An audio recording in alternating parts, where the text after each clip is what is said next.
Hi, so basically what this video is just me sharing my stats and extracurriculars and things like that because some people wanted to know from my college decisions reactions video. So yeah, this is it. And I just want to say before I share anything, there's, I believe, a huge degree of randomness to college decisions. Yep, I just wanted to say that before I share anything else. There's nothing that you can do as an applicant that can guarantee you a spot anywhere. So yeah, take everything I share with a grain of salt. I might have not been admitted in a different year. There's randomness to it for sure. So, okay, another thing that I think is helpful is when people share things that didn't get them in, because I know when I was applying, all I could think of were the things that I didn't do and the things that weren't ever going to help me. So these are things that did not get me in. Being legacy, being a first-generation college student, starting a nonprofit, conducting research, having any of my work published, or work experience. None of these things help my application because they're not true about me. I am none of these things. I've done none of these things. So if you think you can't get into school without these things, I'm here to tell you that you can. Yeah. Okay. And as for demographics, I'm a female applicant, and I think male applicants tend to have an advantage right now because more women are applying to college than men, and colleges do want to create a diverse class. So just something to keep in mind. I go to a public school. I'm a California resident, so I live in California, and I go to a public school in California. It's rather small, but I wouldn't say it's tiny. There are about 250 students in my class, so the school has about 1,000 kids. So not big, but not tiny. Okay, for my GPA, APs, and test scores, here's what we got. So I had a 4.0 unweighted and a 4.5 weighted GPA. My school doesn't do rankings, so all I know is that I'm in the top 10% of my class. I am taking 9 APs out of, I think, 14 that are available at my school. I'm not sure though. So I took human geography, European history, United States history, physics 1, language and composition, biology, calculus A/B, microeconomics, and American government. At my school, there aren't many AP classes offered, so I took what could fit into my schedule. So for the scores that I got on the tests, I did send these to every single school. So hopefully this is helpful because I did not get 5s on all of my exams. I got a 3 on geo, a 3 on physics, and a 3 on lang. I got 2 5s on Euro and US history. So my average score is not super high. Hopefully that's hopeful for some people because those exams can be hard. Yeah, especially physics, not my strong suit. I also took college courses outside of my high school, which I did include on my application. The UC application, you have to list college classes that you've taken. So UCLA saw those. On the Common App, I couldn't find a place to put it, so I put it in the other section on the writing portion of the Common App. So I just wrote that I took these courses, and then I got A's in those courses. So I took a human development course, which is psychology. I took Spanish 1 and Spanish 2, Introduction to Statistics, English 1B, and a humanities class.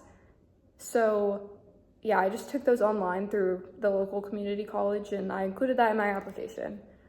For test scores, well, obviously I have my AP exams, but I don't know how helpful my information for test scores will be because the UCs don't look at those, and I did not send my test scores to Harvard. I applied test optional, which they're doing away with that now, so I got lucky, but I'll share it anyway. I got a 1430 on my SAT. I never took the ACT. My exam got canceled, actually. So I got a 740 on the English portion and a 690 on math. That's what got me. But yeah, I applied test optional to Harvard, so they didn't see my score. I did send my SAT scores to Cornell, where I got waitlisted. So I don't know if that means anything to anyone, but yeah.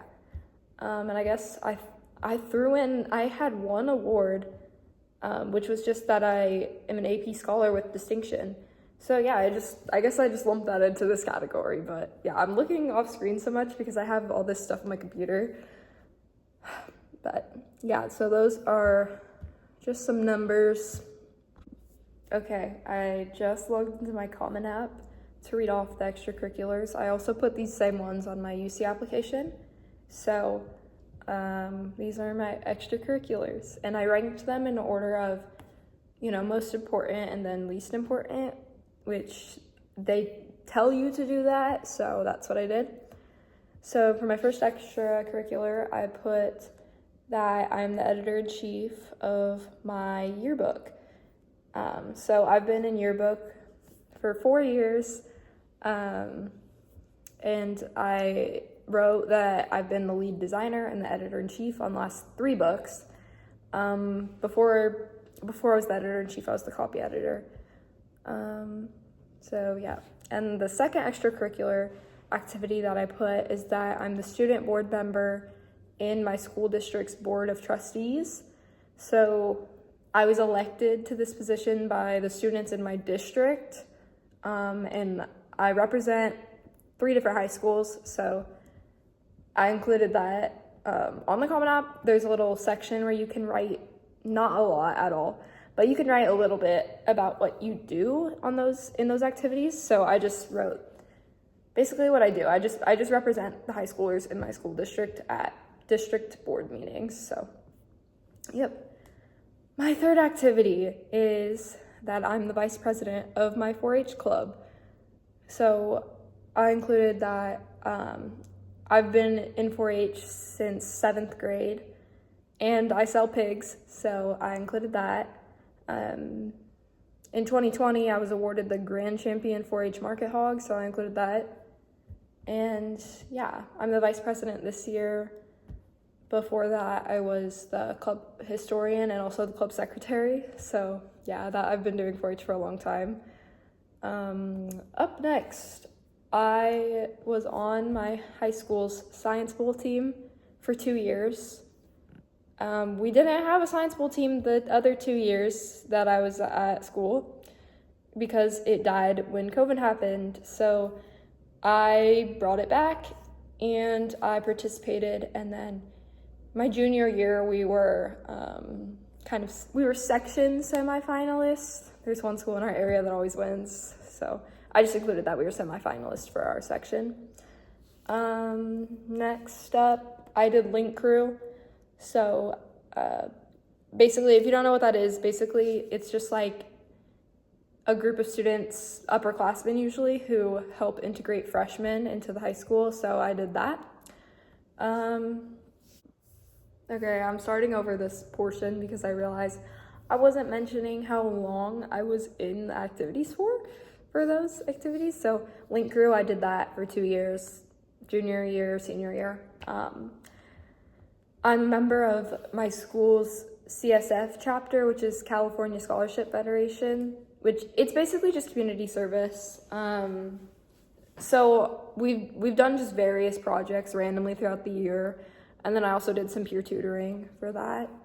The next thing I wrote is that I'm a member of the Superintendent's Student Advisory Council, which is kind of a mouthful of words, but basically it's just a group of peers in the school district from the 3 schools, and we just talk about issues and trying to drum up solutions to those issues with the superintendent and the assistant superintendent. So, and then last up, I played volleyball. I played volleyball my freshman year and my sophomore year. So, yep, I ranked it last because I never made it to varsity. I just played freshman and JV. But yeah, okay. For my essays, I'm not gonna read them out loud, but I'll just summarize what I wrote about, and then I'll kind of just include a picture of them, and you can pause and read them if you want to. But for my Common App essay, I wrote about a dream I had when I was younger, which was to go to Greece, because I'm obsessed with history, and that's kind of what I tried to base my application around, is my love of history. So I loved history, so I really wanted to go to Greece because there's so much history there. So I wrote about that and how the work I did to get there. I didn't really write that much about Greece in actuality, but I wrote about doing 4-H, and I made some comparisons between myself and Hercules at one point. I just thought that was funny. So yeah, that's what I wrote about. I wrote about 4-H mostly, but with the reason that I did 4-H being that I wanted to raise money so that I could go to Greece. And then I don't even remember what I did my Harvard short essay questions on, or my personal insight questions for the UCs, but I'm sure some of them were good and some of them were bad. I'll flash them on the screen and you can pause and read if you want to. So.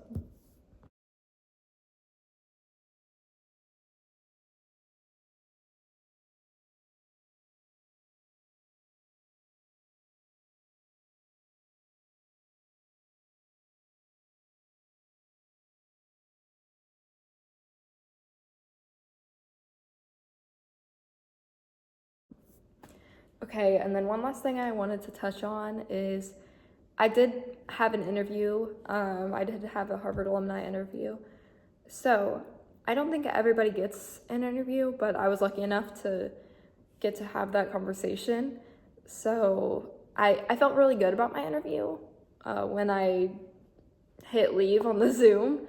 So I think if there's anything that pushed me over the edge as an applicant, I think it was my interview. I think it went really well. I really connected with my interviewer, and I think I presented myself well, and I really just tried to be me. I didn't really try to pretend to be someone else, and I think that it really shows in your application if you're trying to be someone else.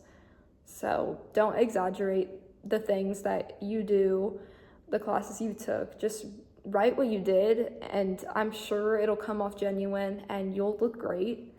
So yeah, I don't really have any other words of advice. I think if I had to say one thing, it's that applying to a lot of schools is expensive, but I think it's important to try to do more than you think you can do. I never in a million years would have dreamed that I would be going to Harvard, but I'm really glad that I didn't chicken out, and I still applied to all these schools, even though I got rejected from as many as I got accepted to, and that kind of hurts your feelings a little bit after a while, but I'm just really grateful that my parents supported me and that I took these chances, because I'm in a place where I never thought that I would be. I had to cut myself off because I was giving a lot of really corny advice, but I'll just drum my corny advice down to this: do more than you think you can do. Applying to a lot of schools is expensive. It is expensive.